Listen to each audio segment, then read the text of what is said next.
आप लोगों ने इससे पहले वेक्टर के जो टॉपिक्स पढ़े हैं उन्हीं से रिलेटेड एक टॉपिक है आपका सापेक्ष गति, रिलेटिव वेलोसिटी। रिलेटिव वेलोसिटी का अर्थ होता है कि एक वस्तु के सापेक्ष दूसरे वस्तु की गति। ये हम लोगों ने काइनेमेटिक्स चैप्टर में पढ़ा था। वेक्टर में भी इसका रिप्रेजेंटेशन है। हम लोग देखेंगे कि ये कैसे वेक्टर में रिप्रेजेंट होता है। आइए देखते हैं। हमारे पास एक एक्सिस है, ये y है। हमारे पास दो ऑब्जेक्ट हैं A और B जो कि गतिमान है। इसके सापेक्ष मूल बिंदु O के सापेक्ष t समय पर, इसी समय t पर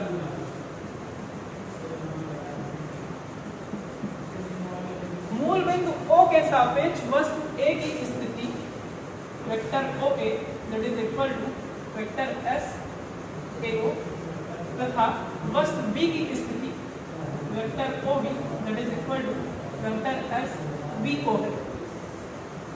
इसी समय पर A के सापेक्ष B की या B की स्थिति A के सापेक्ष हम कह सकते हैं B की स्थिति A के सापेक्ष क्या है आपकी vector BA that is equal to vector SBA। अब यहां से देखते हैं कि वेक्टर OB किसके बराबर होगा। Vector OB that is equal to vector OA plus vector AB। अब इसको हम लोग इसके स्थिति के फॉर्म में कर लेते हैं। तो vector SAO that is equal to vector यहाँ पे SBO होगा। Vector SBO that is equal to vector SAO plus vector SBA। यहाँ से हम लोग देखेंगे वेक्टर SBA ये किसके बराबर हो जाएगा that is equal to vector SBO minus vector SAO। ये हमारा t समयांतराल पर है। अब चूंकि दोनों कण हमारे गतिमान हैं तो हम लोग डेल्टा t समय पश्चात मतलब t के बाद डेल्टा t समय और इस समयांतराल में देखेंगे कि वस्तु की स्थिति क्या हो जाती है। तो देखिए डेल्टा t समयांतराल पश्चात A व B की स्थिति, A व B की स्थिति यहां से यहां तक तो SAO था ही। अब डेल्टा t समय में थोड़ा ये और आगे चला होगा, यहाँ तक अगर पहुंचा होगा तो मान लेते हैं ये कितना है डेल्टा SAO। तो नई स्थिति क्या हो जाएगी A की नई स्थिति हमारी हो जाएगी vector SAO plus delta vector SAO। क्योंकि ये t समय पर यहाँ पर था तो डेल्टा क्योंकि लगातार गतिमान है तो थोड़ा आगे और बढ़ा, जहाँ तक हुआ तो ये चीज उसमें जुड़ जाएगी। इसी प्रकार B के लिए भी, B वाले के लिए भी vector SBO plus delta vector SB।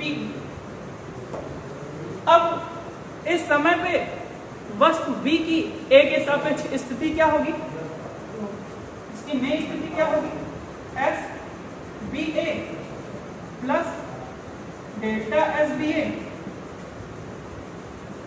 That is equal to आपका इन दोनों का जैसे यहाँ पे आपने क्या था भाई यहाँ पे भी हो जाएगी delta SAO plus delta SAO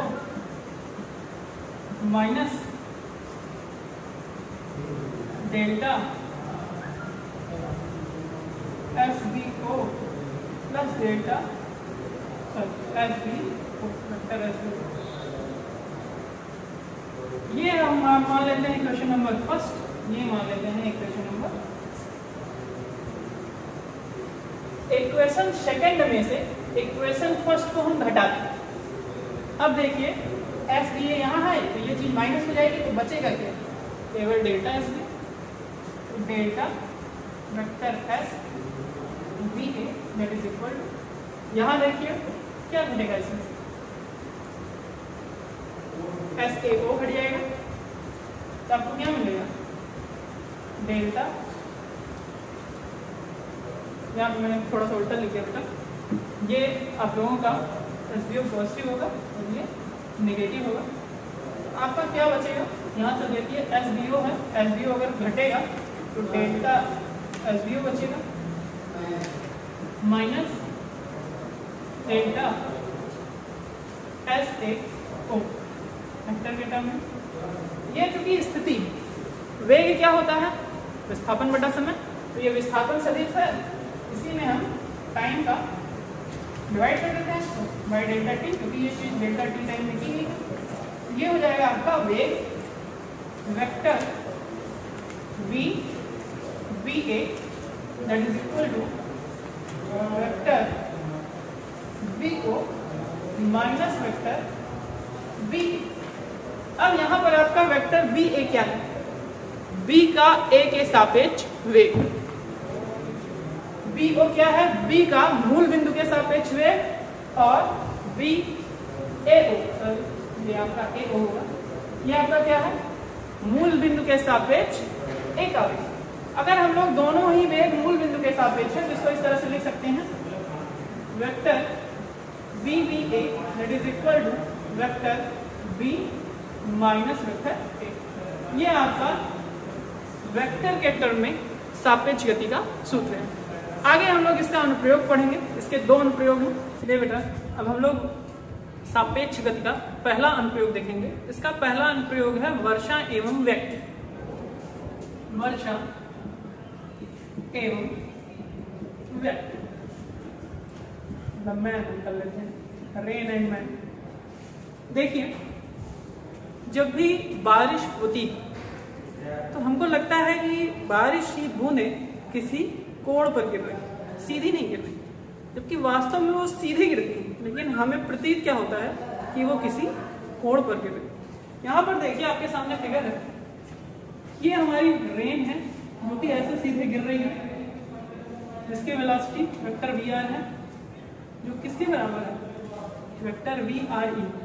अब ये अर्थ है, अर्थ के सापेक्ष रेन टू अर्थ, पृथ्वी के सापेक्ष वर्षा का वेग वी आर है, या हम उसको वी आर ई लिखें। यहाँ पर सेंटर है ओ, जहां से कोई व्यक्ति इस डायरेक्शन चल रहा है, velocity of man vector V M किसके बराबर है? वेक्टर वी एम ई, क्योंकि जो व्यक्ति की गति है वो पृथ्वी के सापेक्ष है, तो हम क्या लिखते हैं? Vector V M E. अगर वही व्यक्ति इसके अपोजिट होता, अपोजिट चलता, उसकी गति क्या हो जाएगी? वेक्टर वी ई एम, अगर वो पीछे की तरफ चले, अर्थ के सापेक्ष मनुष्य की गति। अब मान लेते हैं कि जो हमारी वर्षा की बूंद है वो सीधी ना गिरकर थीटा कोण पर गिरती हुई हमें प्रतीत होती है। इस चीज को हम पीछे की तरफ बढ़ा लेते हैं तो ये एंगल में हमारा थीटा मिल जाएगा। ये हमारा वी ई एम है और ये वेक्टर वी आर ई या वी आर। तो इसका जो परिणामी है V R M, vector V R M, अर्थात वर्षा की बूंदों का वेग व्यक्ति के सापेक्ष, तो वेक्टर वी आर एम ये हमारा बराबर होगा vector V R E plus, अब अगर ये त्रिभुज लें तो ये वी ई एम है तो ये भी वी ई एम ही होगा, plus vector V E M. But मनुष्य की जो गति है वो इधर ना होकर किधर है? इस डायरेक्शन पे। तो यहाँ पर हम लोग लिखेंगे vector V E M that is equal to minus vector V M E. ये वैल्यू यहाँ पे हम पुट कर दें, vector V R M that is equal to vector V R E minus vector V M E. ये वर्षा की बूंदों का वेग है, ये वाला जो व्यक्ति को प्रतीत होता है वो इतना प्रतीत होगा। अब इस त्रिभुज से हम लोग निकाल लेते हैं कि वर्षा की बूंदें किस कोण पर गिर रही हैं, ताकि उसी कोण पर हम छाते को लगाएं और हम भीगे ना। तो हमें पता कि tan थीटा बराबर क्या होता है, लंब बटे आधार।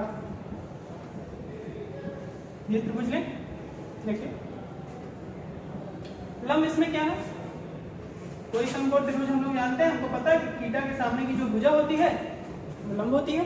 तो थीटा के सामने यहाँ पे क्या है, E, यहाँ पे हम लोग B मान लें या C मान लेते हैं, EC it is equal to EC upon CO।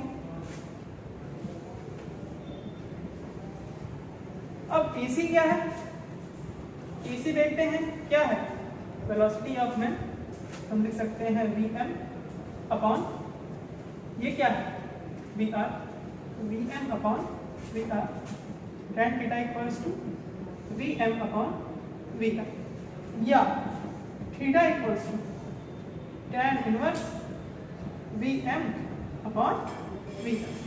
ये हमें एंगल मिल गया वर्षा की बूंदें किस कोण पर गिरती। इसमें एक चीज और देख लेते हैं कि जो हमारा Vrm होता है, ये इसका परिणामी क्या होगा, चलिए देखिए।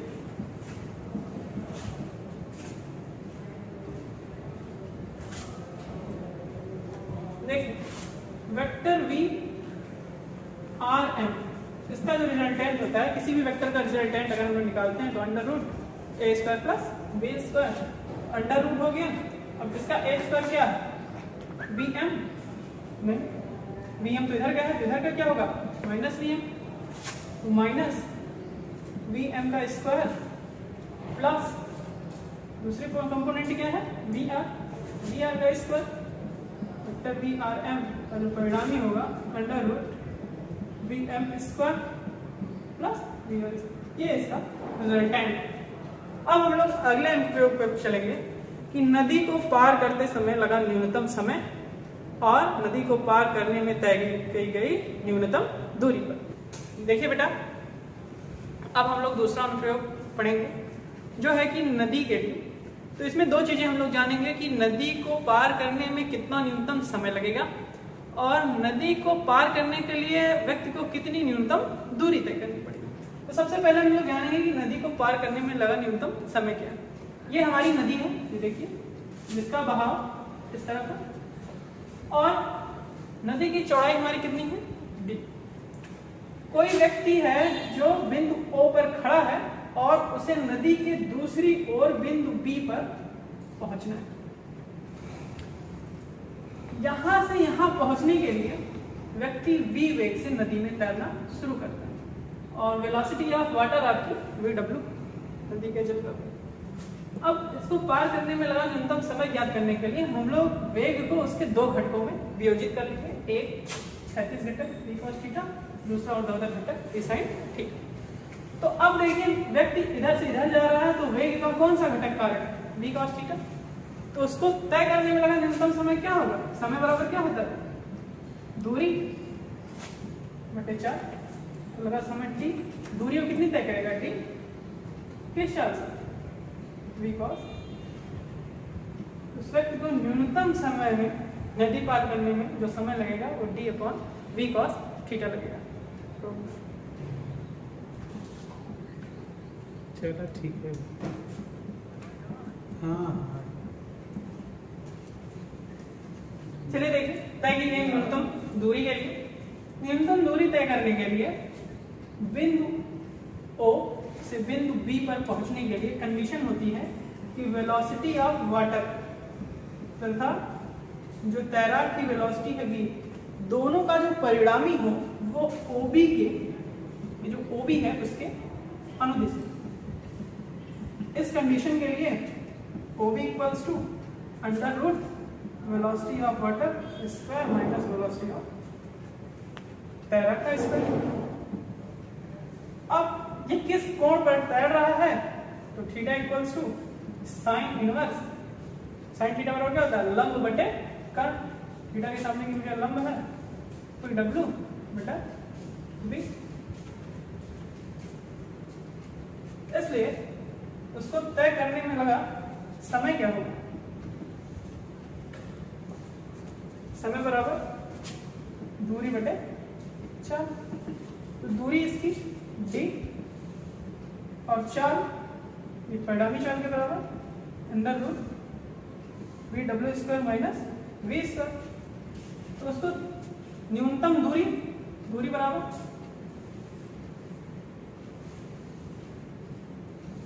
चाल गुणे समय, चाल इंजेक्शन में क्या है VW, velocity of water, time इसको कितना लगेगा d upon under root VW² minus V²। ये नदी को पार करने की न्यूनतम दूरी का सूत्र। धन्यवाद। नेक्स्ट डे आप लोग अगला टॉपिक पढ़ेंगे।